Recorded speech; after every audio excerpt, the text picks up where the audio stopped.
कक्षा 10 के छात्र छात्राएं ध्यान दें। हमने इसके पूर्व वीडियो में आपको व्याकरण के अंतर्गत अलंकार समझाए और पढ़ाए। कुछ बच्चों ने फ़ोन करके कहा कि समास के संदर्भ में आप बताएं,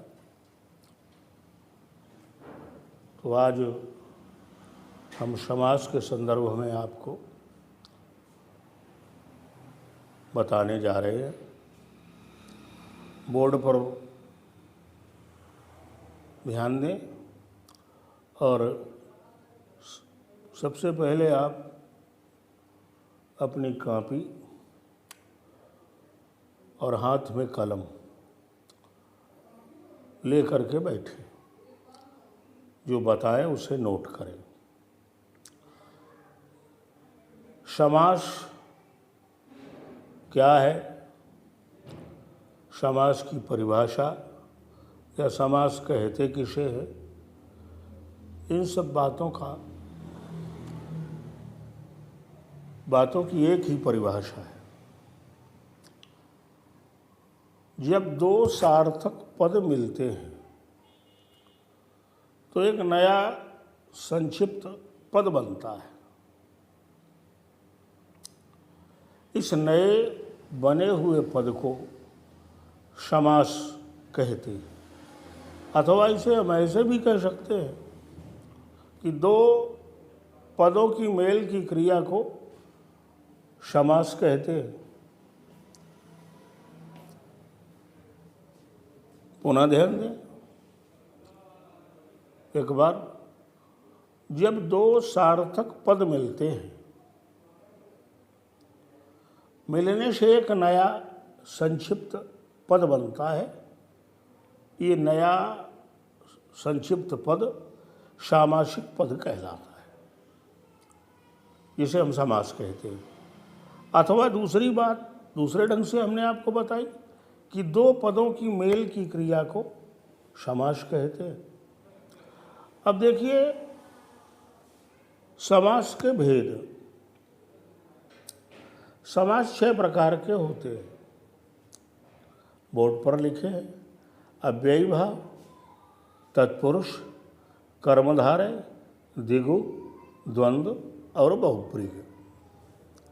इनमें कक्षा 9th में आपने अव्ययी भाव और तत्पुरुष को पढ़ा। अव्ययी भाव में आपने पढ़ा कि प्रथम पद अव्यय होता है, प्रधान होता है। तत्पुरुष में कर्ता कारक की अन्य किसी विभक्ति से मुक्त होता है, तो उसे आप 9th में पढ़ चुके हैं। अब आपकी कक्षा 10 में ये 4 समास दिए हैं, तो आप इन्हें देखें। तो इनमें पहला दिया है कर्मधारय।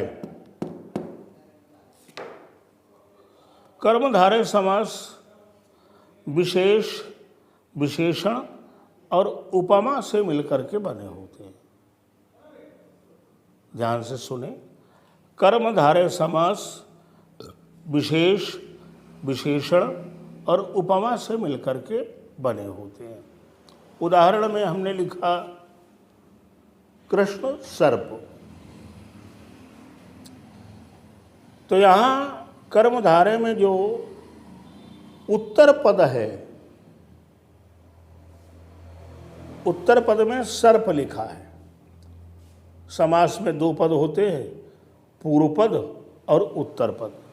किसी समास में प्रथम पद प्रधान होता है, किसी में दूसरा पद प्रधान होता है, किसी समास में दोनों पद प्रधान होते हैं, और किसी समास में पद का अर्थ न लेकर के अलग अर्थ लिया जाता है।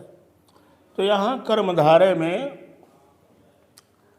उत्तर पद कृष्ण सर्प लिखा है, तो सर्प उत्तर पद है, और सर्प में विशेषण है कृष्ण का, काला सांप। इस प्रकार के शब्दों को आप अपनी पुस्तक में और ढूंढें, अपनी तैयारी करें। अब देखो कर्मधारय के बाद है द्विगु। द्विगु समास में प्रथम पद प्रधान होता है और प्रथम पद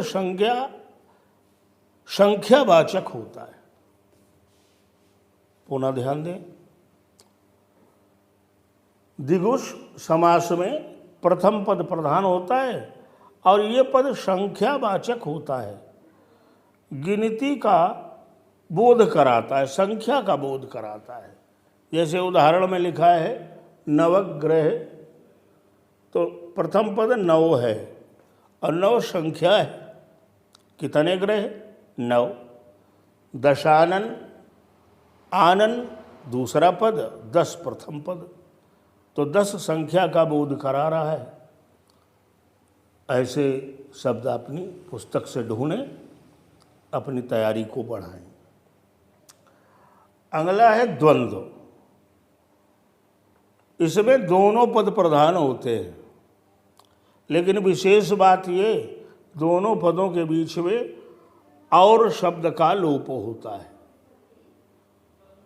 जैसे माता पिता, भाई बहन, आकाश पाताल। होना चाहिए माता और पिता, आकाश और पाताल, भाई और बहन, तो यहाँ और शब्द लोप है, इसलिए यहाँ द्वंद्व समास। दोनों पद प्रधान हैं, माता भी गौड़, पिता भी गौड़, दोनों पद प्रधान हुए। अब है बहुब्रीहि। बहुब्रीहि समास में एक विशेष अर्थ लिया जाता है।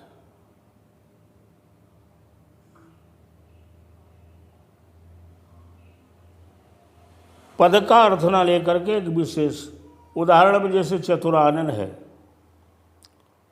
तो 4 है मुख जिसके, और अर्थात बाद में आपको लिखना पड़ेगा ब्रह्मा जी। खड़ानन 6 है मुख जिसके, अर्थात। जब तक अर्थात नहीं लिखोगे बहुब्रीहि समास नहीं बनता, इसकी परिभाषा नहीं बनती। यही अगर आपको द्विगु में चतुरानन, तो वहाँ आप जो है संख्यावाचक में लिखेंगे, लेकिन बहुब्रीहि में अर्थात दशानन 10 मुख जिसके अर्थात रावण, चतुरानन 4 है मुख जिसके अर्थात ब्रह्मा जी, खड़ानन। तो इस प्रकार हमने आपको ये आपके पाठ्यक्रम में जो समास दिए हैं, ये हमने 4 समास आपको बताए।